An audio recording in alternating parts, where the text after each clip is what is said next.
Hey everyone, I'm Nick Eatman here with Stephen Jones, Cowboys Chief Operating Officer, and got that smile on your face a lot more than you did last week. Big win against the Bengals at home, and just what were your overall thoughts? You had a feeling going into the game that y'all could play well and rally around Cooper Rush. Is that what happened? Well, obviously after a tough week, not only losing a game's hard, and especially when you didn't play well in, and then to lose Dak, what we thought after the game was going to be for 8 weeks, turns out it's going to be hopefully 4 or even less. But no, it was just, we knew we could play better ball on the offensive side of the ball for sure. I mean, it was one of those things where the conversion rates were at an all-time low in terms of third down, third and shorts. We were in where you want to be, the 3s to 4s to 5s, and never converted. And so this week it was the opposite. We were able to convert. We made a big 4th down conversion. Obviously, I give Mike credit for that one. I don't know that I could have pulled the trigger on that one, but he did, and good for him. But, we did. That first half, we played really good, sound offensive football. We got in some rhythms. We were running the ball well. We were throwing it well. I thought it went well, and we hung in there in the second half, in terms of the offensive side of the ball, and were able to make the drive that we needed there on the last drive to win the football game. Obviously, the turnover that Schultz had was a tough one for us.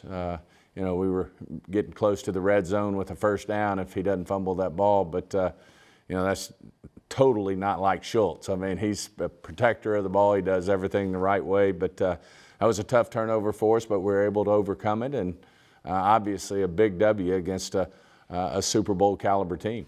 In the post-game locker room, there was three different guys almost said the exact same thing, is this organization stood behind me for so long, and I'm so glad that I was able to, come back and have a big game. Brett Maher, Noah Brown, Cooper Rush. What does it say about you guys saying, we're not ready to turn it loose yet, we want to keep these guys in the family because we believe in them? Well, these guys do things the right way. I mean, that's the most important thing, is you want to get behind guys who put the work in. It's funny you say that. I was just talking to Brett Brown about Noah and everything that he's been through, the injuries.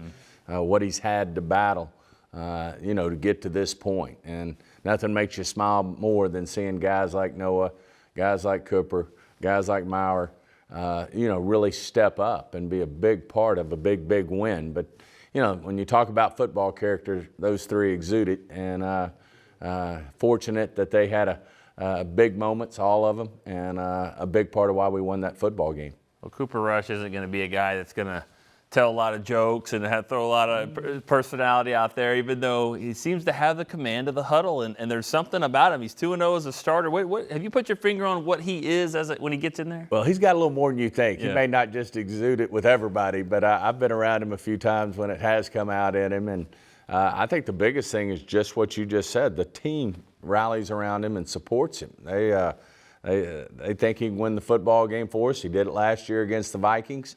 Mike McCarthy, that's all he preached all week, is this team believes in Cooper. They think Cooper can win the game for us. And, we went out and played good football. And, Cooper makes great decisions. He knows how to get rid of the ball quickly and knows where to go with the ball. And big part of why he's the backup quarterback for this football team and why we think we can have success with Cooper. His 2 starts, I think you could argue on the other side of the ball, Micah Parsons has played his 2 best games as well, Minnesota and then Cincinnati. Good pick, by the way, on Micah Parsons, 12th overall. I mean, this Well, everybody picked him. I mean, if you ask who picked him, Jerry says he picked him. Will thinks he picked him. Dan Quinn thinks he picked him. So I think I picked him, by the way. But you guys always say. It's a collaborative effort. That's it. So, no, what an amazing. I mean, the only thing I would say to anybody who wants to claim Micah is we should have done it a lot earlier or moved up to get him and not moved back to get him.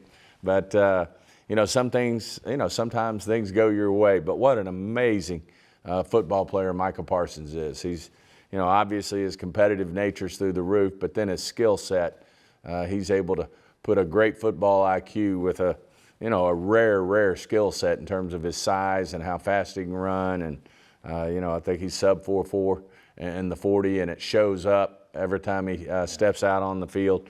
But he's a playmaker, and certainly, you strive to find on defense guys that when the other team breaks the huddle, they better find where he is. Right. And I know opposing quarterbacks are now seeing where he's lined up. And, you know, I give Dan Quinn a lot of credit. That's why you don't really know where Micah's going to come from. Sometimes it's left, sometimes it's right, sometimes it's linebacker, sometimes he's spying.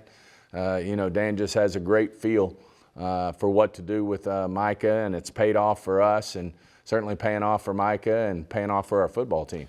Your seat in the suite is a little bit better than mine, obviously in the press box. But I find myself every defensive play trying to find where he is. Do you do the same? I mean, is he I think we all do. I think every fan that I know personally just says, hell, when y'all are on defense, I just look for number 11 because he's so much fun to watch. And even when he doesn't make the play, if you watched him on that play, he did something that you go, oh my gosh, did you see what he just did? Mm-hmm. And but he's got that wow factor, and certainly I think you know, not only one of the best players in the league on defense, but maybe one of the best football players, period, in the NFL. Yeah, I didn't think I would say, you know, a freakish playmaker from Penn State. He's going to be the best one on the field. But on the other side, you got Saquon Barkley now. Looks like he's coming into his own. What are the Giants looking like to you as far as a matchup there on Monday night? Well, their coach has done a great job with that team.